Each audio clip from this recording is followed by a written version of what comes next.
Bom, meninos, boa noite.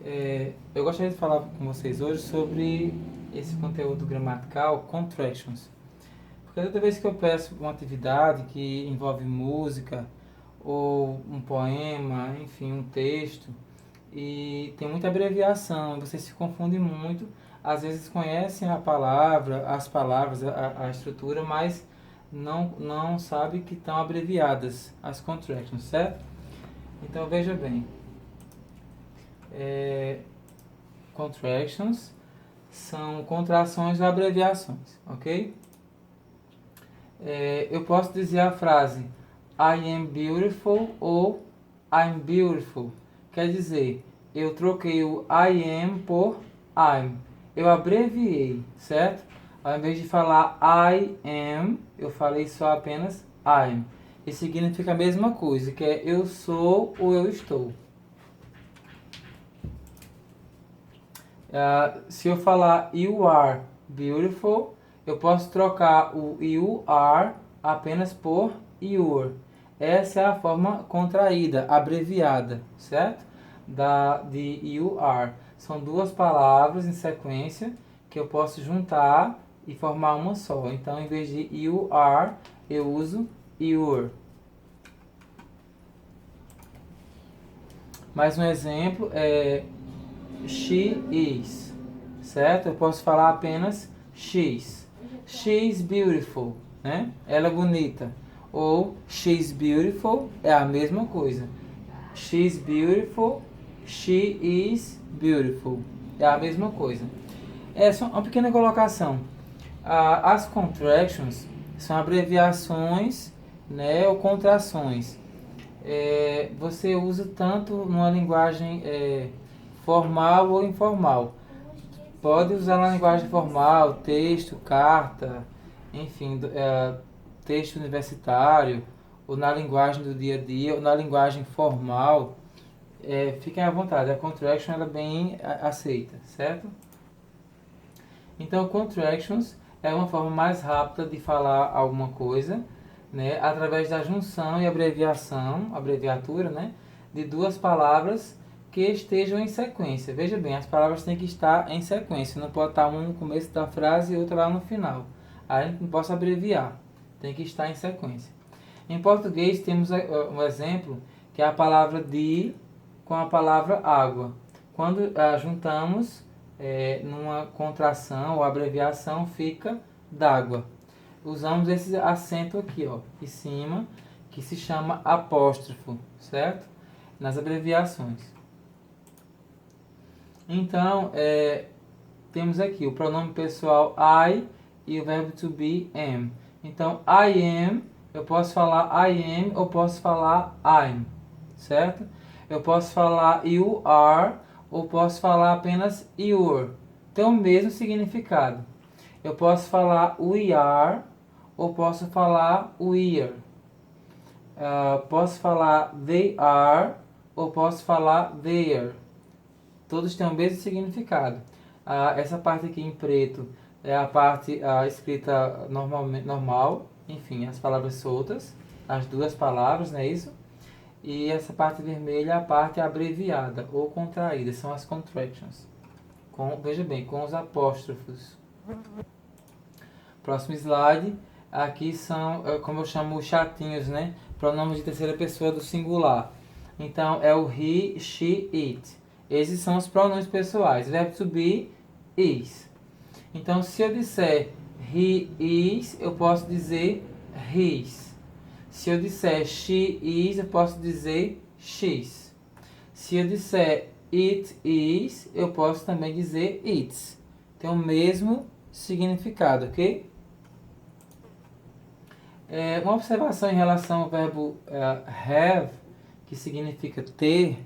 O verbo have você usa para os pronomes I, you, we e they. Quando eu uso os pronomes que eu chamo de chatinhos, que é he, she, it, terceira pessoa do singular, lembram?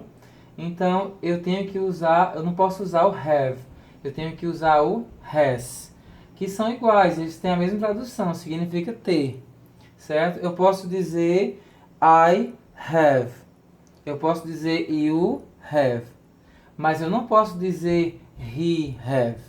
Então, he has. She has. E it has. Ok? Para esses três pronomes aqui, eu não posso usar o have. Eu uso a forma has. Tá certo?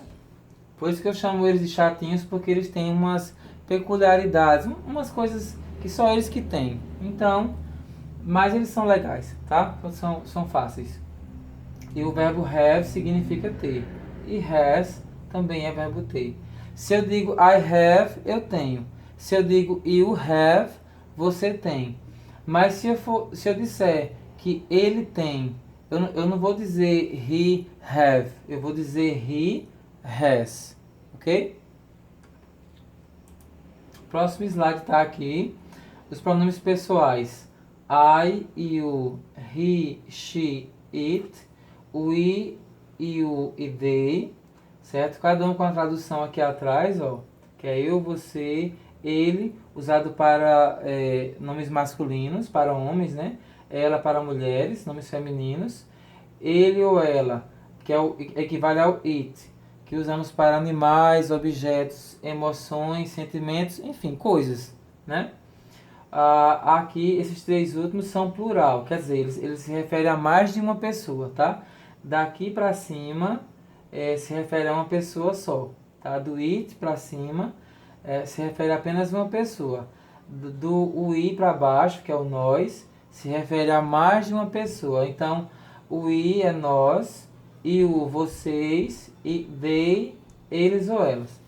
Uma dúvida que sempre alunos me perguntam, isso do sexto, sétimo, oitavo, nono ano, por isso que esse vídeo eu vou endereçar para todas essas turmas, porque é importante para todas que trabalham com textos, enfim, músicas, é que perguntam por que o você, o primeiro you significa você e o segundo you, vocês. Né? Então, no caso, o primeiro é você porque é singular. E o segundo, no caso, é você ou tu, né, no português. E o segundo é vocês ou vós, que é no plural, tá certo? Aí muitos perguntam, professor, se eu encontrar essa palavra numa música, num texto, num poema, como é que eu vou saber se o you é você ou vocês? Então, é pelo contexto. É pelo que o texto está querendo te passar, a informação que ele quer te passar. Ou como você se expressa. Por exemplo, eu chego numa sala de aula e eu olho para todos os alunos e eu digo, you are happy. Quer dizer, eu estou me referindo a todos os alunos. Certamente esse you vai ser vocês. Quando eu olho para um aluno em específico, olho para um aluno e converso com ele, eu vou dizer you are happy. Eu vou dizer você é feliz, certo? E não vocês. Então, depende muito do contexto. Tá aqui, ó, em vermelho, certo? Os pronomes de terceira pessoa de singular, he, she, it. Então, para os três eu uso has. Para os demais eu uso have. Então, I have, you have, we have, you have, they have. Para o he, she ou it, eu uso has. He has, she has e it has, ok? Continuando. Tem mais contractions, né? Quando usamos a expressão is not, né? Que são muito comuns no sexto e sétimo ano. Aliás, em todas as séries, mas basicamente diz mais no sexto e sétimo ano. Então, is not, eu posso contrair e dizer isn't, ok? Tem o mesmo significado. É uma negativa, né? Então, are not. Eu posso contrair e dizer aren't. Então, é a mesma coisa. Aqui já no passado, was not. Eu posso dizer wasn't. E também were not, weren't. Todos têm o mesmo significado. Só que essa parte em vermelho estão abreviadas ou contraídas. Certo? Tem mais contractions aqui com o verbo have. Quando eu digo I have, eu posso apenas dizer I've. Significa I have. Se eu disser you have, eu posso dizer you've. Também é you have, só que é abreviado. We have, we've, They have, they've, tem o mesmo significado, ok? Lembrando que a parte vermelha é a parte abreviada. Isso aqui é muito comum, né, também. Do not, é um tempo verbal presente simples, né, o simple present. Então, do not, nós podemos abreviar e dizer don't, não é isso? Don't. Does not, podemos dizer doesn't, tem o mesmo significado, certo? Did not, já usamos para o passado. O did é um auxiliar do passado, ok? Então, did not, eu posso dizer didn't, ok? Didn't. Então, aqui com o auxiliar do futuro, will, se eu disser I will, eu posso apenas dizer I'll. Se eu disser you will, eu posso dizer you, que é a mesma coisa. We will, will, certo? E will not, essa aqui é um pouco diferente. O will not, a contração vai ficar won't, ok? Sempre que vocês virem o won't, quer dizer que é will not. É a negativa no futuro. Sabemos que o 8º ano, né, e o 9º sabe que o will é um auxiliar usado para o futuro, certo? Quando olhamos aqui, going to é uma forma abreviada sem o apóstrofo. Então, going to você pode trocar por gonna. Isso é muito comum em música ou textos informais, é muito comum. Você pode falar gonna ou going to. Por exemplo, eu quero dizer que eu vou para casa. Então eu digo I am going to home. Eu vou para casa. Ou eu posso dizer I am gonna home. Eu vou para casa. É a mesma coisa. Né, no caso, tem o significado de ir. No caso, vou. Né, eu vou para casa. O want to já no sentido de querer. Então, se eu digo I want to dance, eu quero dançar. E se eu digo I wanna dance, também é eu quero dançar. Então, o want to eu posso trocar por wanna, ok?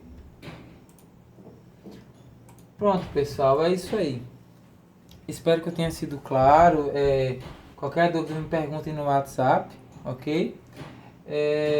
Como eu disse, essa questão de contractions é muito pedido, muito perguntado, porque os alunos às vezes sabem a estrutura do verbo to be, sabem do present simple, do simple past, enfim, do passado, presente e futuro em inglês, mas não sabem quando vem em músicas, porque em música geralmente vem abreviado, como eu acabei de explicar aqui, ok? Para vocês uma boa noite, né, e até o próximo vídeo.